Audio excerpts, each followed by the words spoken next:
it is Caitlin, and today we are making an 1850s ensemble to include a silk skirt and a sheer basque.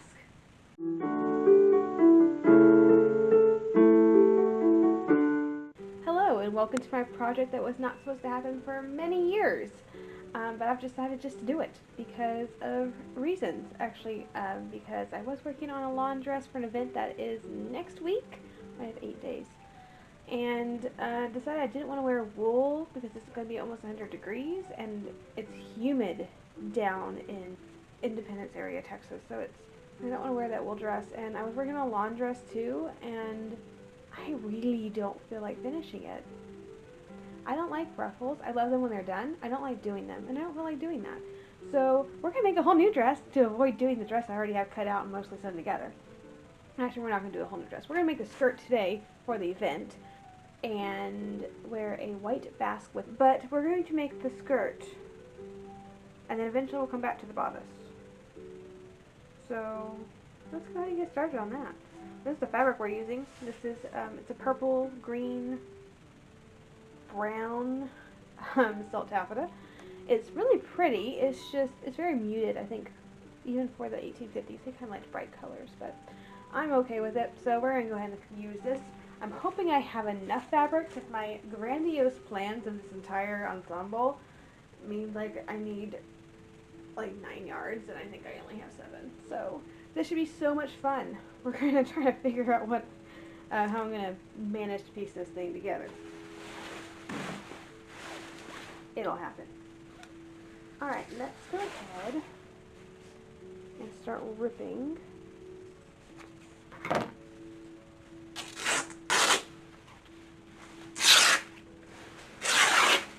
It's absolutely straight.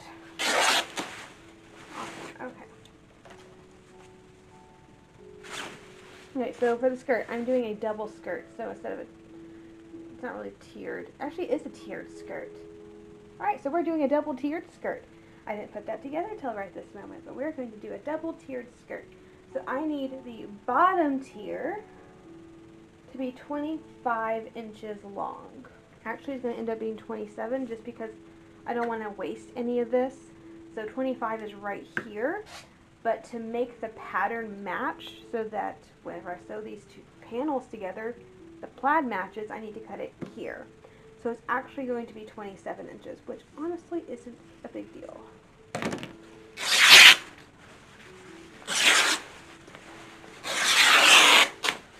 I'm not entirely sure how much I need to make the other part of the skirt.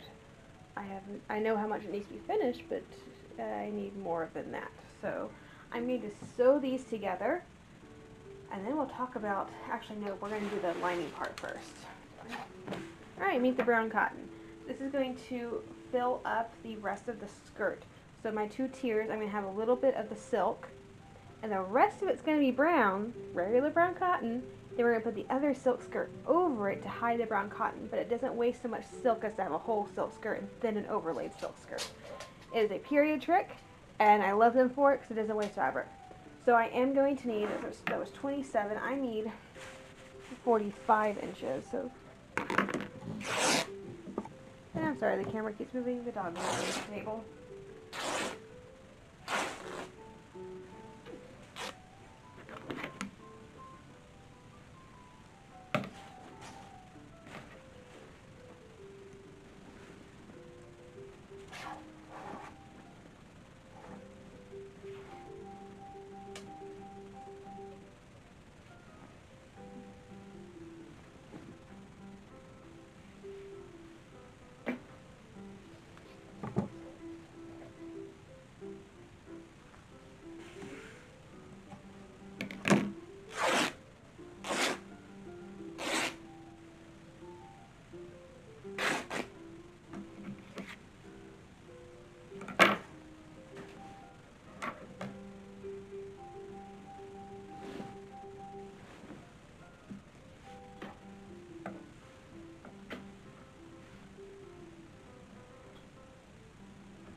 We might as well cut a pocket while we're here. So the other end is usually my cut end. So I have a rip end and a cut end on all of my lining fabrics. Just makes life easier, so I kind of just use it at both ends, but I don't have to worry about wasting fabric. Here, we can make a pocket out of this. Why not? Okay. This is vaguely patterned off a pocket in my collection.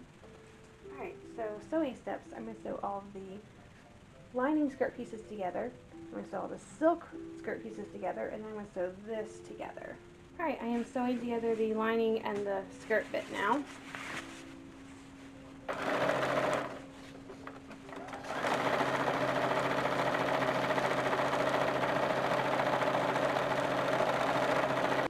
Alright, so I have the skirt partially faced. I still need to like do the actual face, like the whipping part of the facing.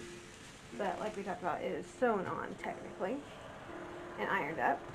I did decide I wanted hem braid on this gown, so that's what I'm doing here. I just dyed some wool hem braid that I had, and I'm trying to make it not wet. And then once I sew on the facing, we'll sew this on. I was really hoping for a narrower hem braid, not the super thick stuff, or wide anyway. I don't know if I want to sandwich it. Okay, I know I don't want to sandwich it. I want to kind of put it on the very back, but usually it was a narrower hem braid. The ones that are just laid on the back. But, it is what it is. I did pretty well with the color though. I just went in what was in my stash, and I had moss green and I had lichen green. And I went with lichen. And this is the result. It's mossy, even though it's not the moss green. Alright, so facing the skirt. This is actually the top half of the skirt. I cut that, so I cut it 30 inches long. It's the same thing we just did, so I didn't feel like filming it. Cut 3 panels again, same thing, left a space for the opening. I forgot to put in the pocket, so we're going to have to do that in a second.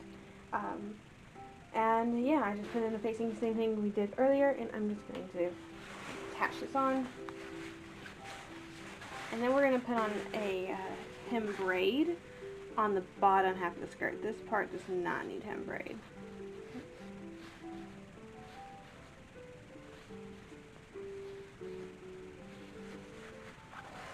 And I have since realized I am going to have to cut out the bodices and such before I trim this, because if I don't have enough fabric to do the trimming, if I don't have enough fabric to do everything I want, which is 2 bodices, a capelet / coloring type thing, and all the fringe is going to be the first to go in that plan. I haven't decided between the evening bodice and the capelet which is going to go next to go if I don't have enough fabric for that. I have 3 yards, 3.5 yards, 4, somewhere in there. Either 3 or 4 yards left. So it's not a ton of fabric, but we're going to see if I can manage it with careful piecing.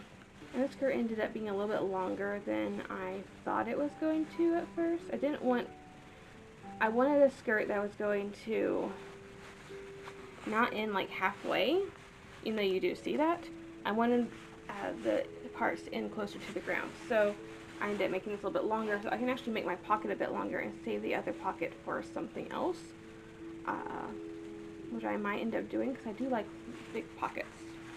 Not my favorite step in the sewing process, but you know, needs to be done. I think I'm just going to leave it like that. I can leave it just like this. This is the front side. I could also fold this up and whip that down, and that actually protects the edge much better than what I'm doing. But this is actually a very appropriate way to do it, just to leave it like this. And I don't know, I don't feel like doing the work. Now I need to put in a pocket on the upper part, and then we'll start putting the two together. I think we're going to do gauging. I was really hoping to do a pleat this time because I like pleating more than I like gauging.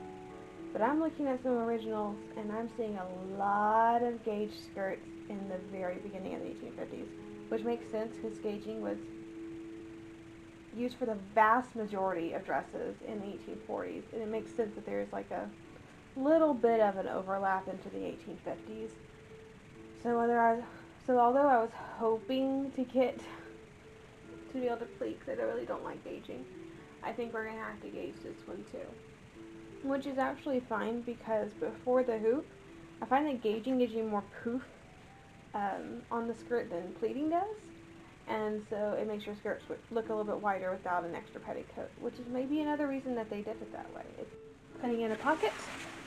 I cut a new one so it's longer now. Holds more things.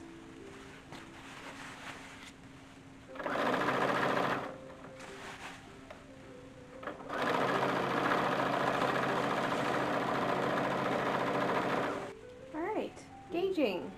So, finishing this up, I'm just doing 2 rows.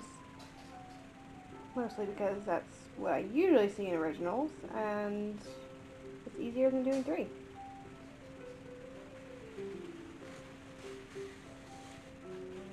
Alright, let's attach this to a waistband now. I'm going to use a scrap waistband because I only have like 3 yards left of fabric for both bodices and the pelerine and lots of fringe. Potentially. We'll see how much I actually get out of that. But I didn't want to waste the 3.5 inches I needed for a waistband, so I went ahead and used a scrap waistband. And there's this little 1.5 inch section that's not gauged. It's going to act as a little buffer so you don't see my petticoats. I'm going to stitch that there very plainly.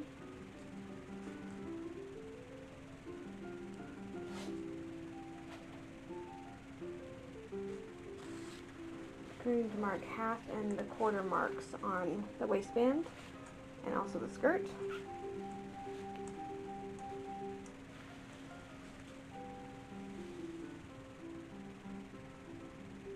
Alright, so I have 1/2 of it, or 1/4 of it, really, sort of prepped. Move that out. Now I can continue by whipping each and every one of these little individual pleats to this waistband. Gauging takes forever. I think I wouldn't mind gauging so much if it weren't doing 3 seams just to get this thing attached to a waistband. Because with pleating, all you gotta do is like measure them out and you sew it to a waistband once. With this, you have to do at least 2 gathering threads and then sew it on. It's just a lot of handwork. Hooks and eyes, just finished off the waistband. And then we get to talk about skirt lifters.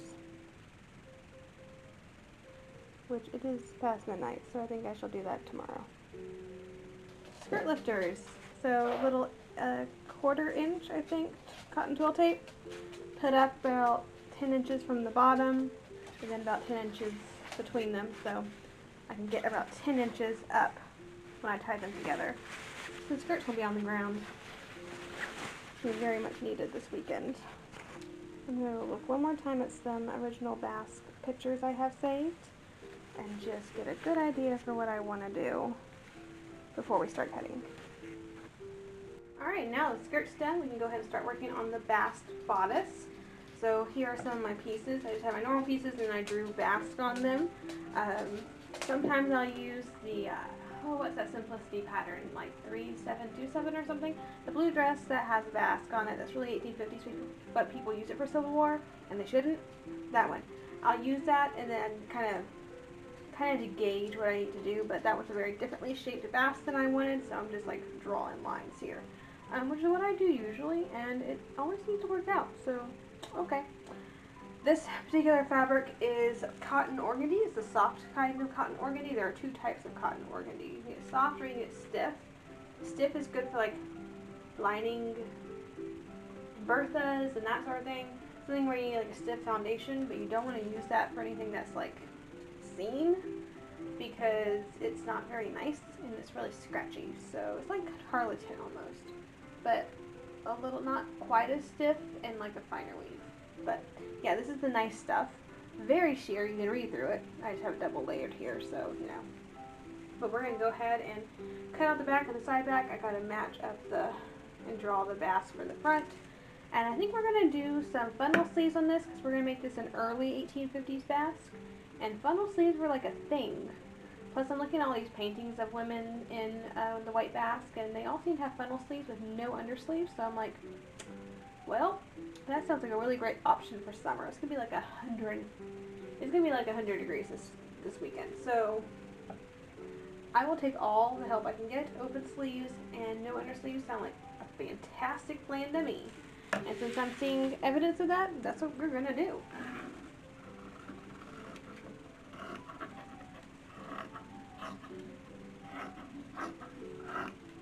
We are not going to line this basque. I'm just going to wear a corset cover and hope for the best.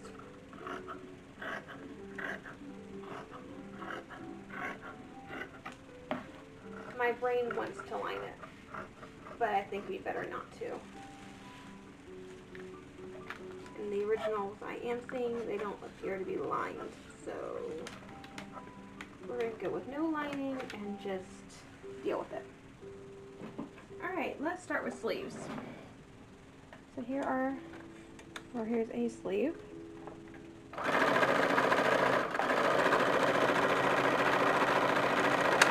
And I'm going to fill the seams simply because it's they're all going to be raw. There's no lining to hide anything, so I want everything nice and neat.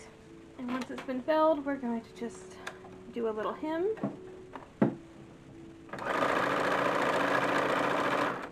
Alright, here's the back and the side back. We're going to fill these real quick.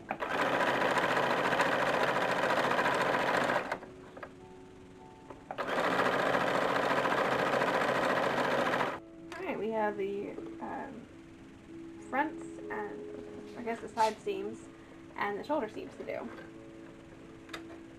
Same thing.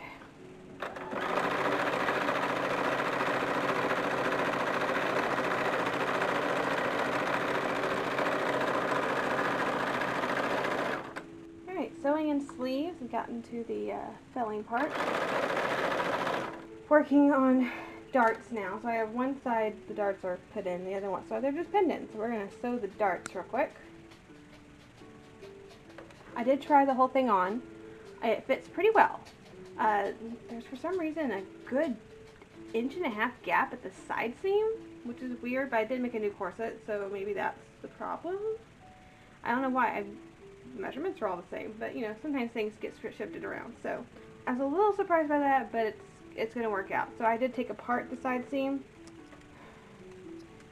a good 4 inches on the basque and a good 4 inches on the bodice side, and we're going to sew that again, taking up that space, then refill it and all that. So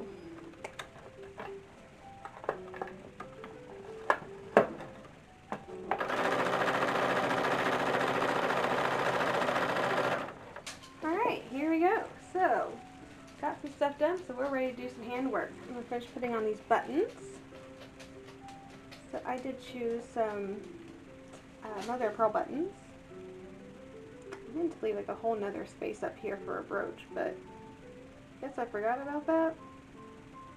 It's okay though, a brooch will still fit. Then I also prepped the neckline binding. I don't have good close-ups of the originals, so I'm kind of guesstimating, but it looked like it was a binding, not piping, so that's what I went with. Mine turned out a little bit wider than I think it should have, but it's not awfully, you know, thick, so we're going to go with it. And then I also faced the hemline, which is plain cotton. This I did with bias of the organdy. For the bottom of it, I did the plain cotton. Didn't want to waste any of my organdy. I also need to figure out a collar situation. I am not going to wear undersleeves with this, so no undersleeves, but I still need a collar of some sort. Alright, and now we're on the bottom part, the bottom facing. And the only thing after this is buttonholes, which I probably am not going to film just because it's frustrating enough. I don't like doing buttonholes.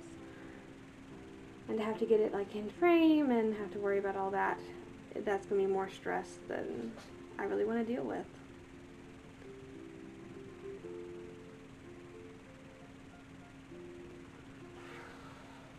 But we're getting down to a nearly completed project.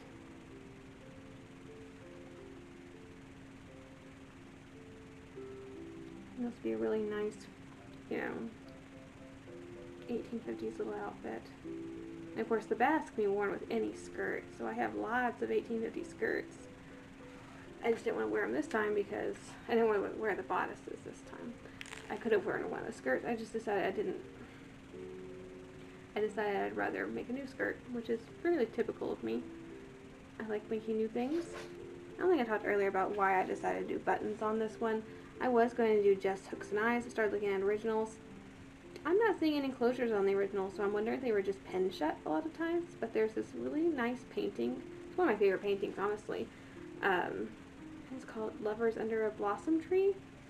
Anyway, she's wearing a white basque and like a brown skirt. And I just absolutely love her basque. I found a piece of her bodice that was like really blown up, and you could see buttons that were about this size. They were very large buttons. Y'all can't even see them, but yeah. And they were very, you know, faced further apart, or placed further apart. And that made me decide to go with buttons. She was also wearing some sort of belt situation. It was almost like the same fabric as her basque, and it was just tied.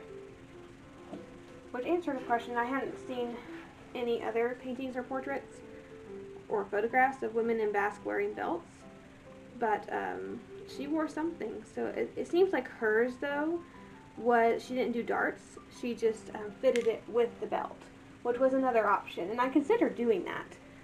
I just decided sometimes I wouldn't like to wear a belt, and I would like to still be fitted. So I went with darts, but leaving it with no darts would have been totally fine, because then you could have just fitted it with a belt. I wanted the option to do belt or no belt, depending on, you know, how I felt that day. Yeah, I'm going to finish this, get all that handwork done, do 7 little buttonholes, because there are 7 buttons, and we shall have a completed outfit. Okay, I lied. There's another step. We forgot to put on the collar. So I made a white work collar, so it's just white work that I bought, and then I just made little tucks in it, and now we have a collar. So we're going to put this on, and then we shall be done with this project. Right, that's the bottom. There we go.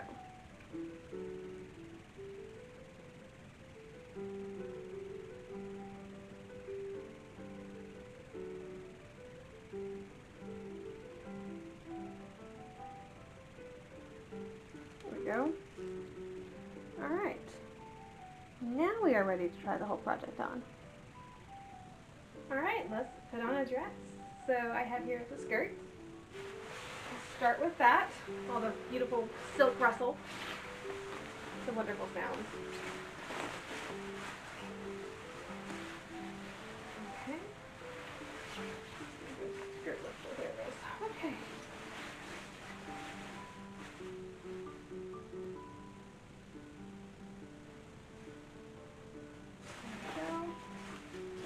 Pocket is somewhere close by. There we go. So the slits in the pocket should be on equal distances from the center front. That's kind of how I figure. That's how I know I have the skirt on foot. All right, looks like we're good. By the way, the event is tomorrow, so got it done just in time. All right, because this was not a self fabric waistband, because I didn't have enough fabric for a self fabric waistband. I'm going to put a corset cover on over the skirt. Usually you put the corset cover on and then the skirt and then the sheer bodice basque thing is the word I was looking for, basque. But because this is like an off-white waistband, I think it would like look weird. So I'm going to put the corset cover on over it and hopefully hide this part with the corset cover. This is one of my corset covers. It matches the chemise and drawer set that I have, but wearing a different chemise today, so I could have worn all the matching underwear, but yeah.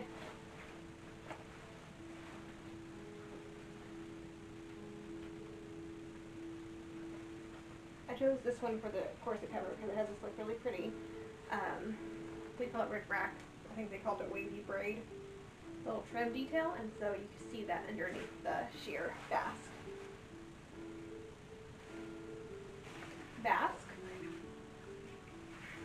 Lovely collar. If I put the pins in right, I won't get poked. We'll see.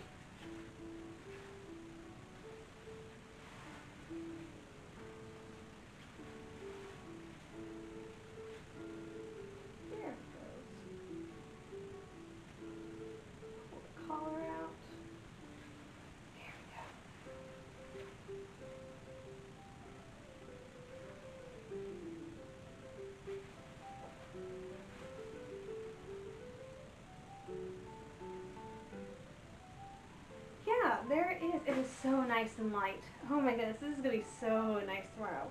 No undersleeves, but ooh, it's going to be so nice. So yeah, there's the little basque. I'm going to need to put a brooch up here to hold that together. The collar's holding up nicely.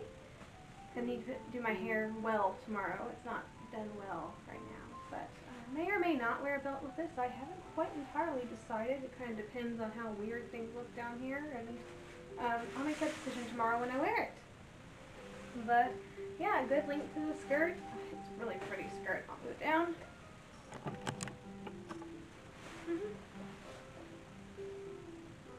I think it's a good length from where the basque ends to where the other skirt panel ends to where the bottom is. I think that works pretty well.